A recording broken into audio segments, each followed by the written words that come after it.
وعباد الرحمن الذين يمشون على الأرض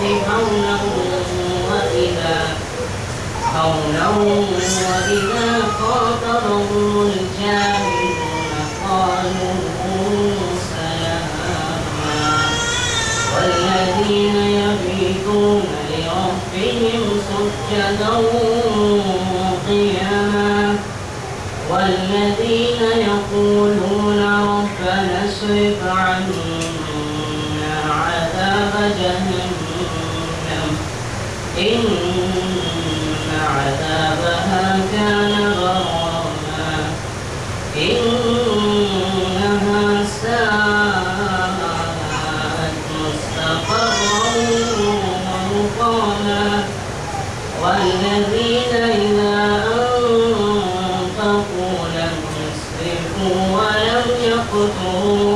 ولم يقتروا وكان بين ذلك قواما والذين لا يدعون مع الله إلها آخر ولا يقتلون النفس التي حرم الله إلا بالحق ولا يزنون ومن يفعل ذلك يلقى أثاما صدق الله العلي العظيم.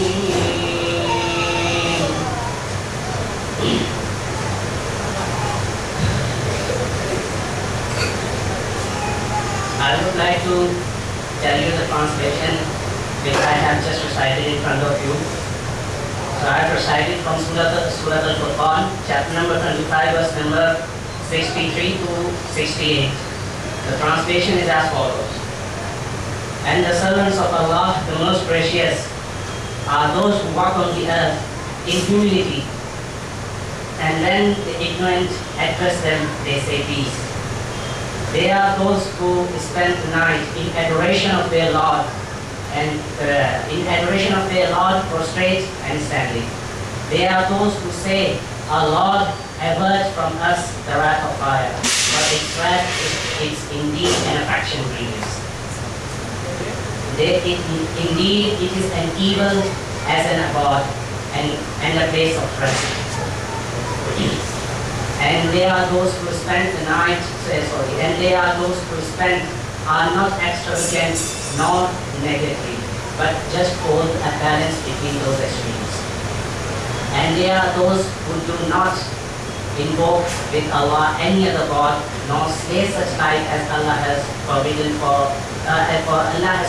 except to the case. And nor commit fornication, and whoever should be that will meet a painful penalty. Allah the Almighty has said the truth. Jazakallah.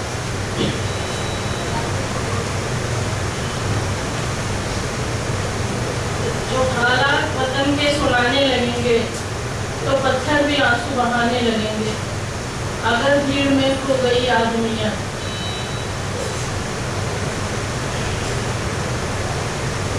अगर भीड़ में खो गई आदमियाँ तो उसको ढूंढने में ज़माने लगेगा। कोई काबिल हो तो हम शान किए देते हैं, ढूंढने वालों को दुनिया भी नहीं देते हैं। अल्लामा इकबाल का बहुत मशहूर शेर है। अब मैं नात के लिए महद अलतैब की हुस्न गुलशन को दावत देती हूँ कि वो यहाँ पे आएँ और नात पेश करें।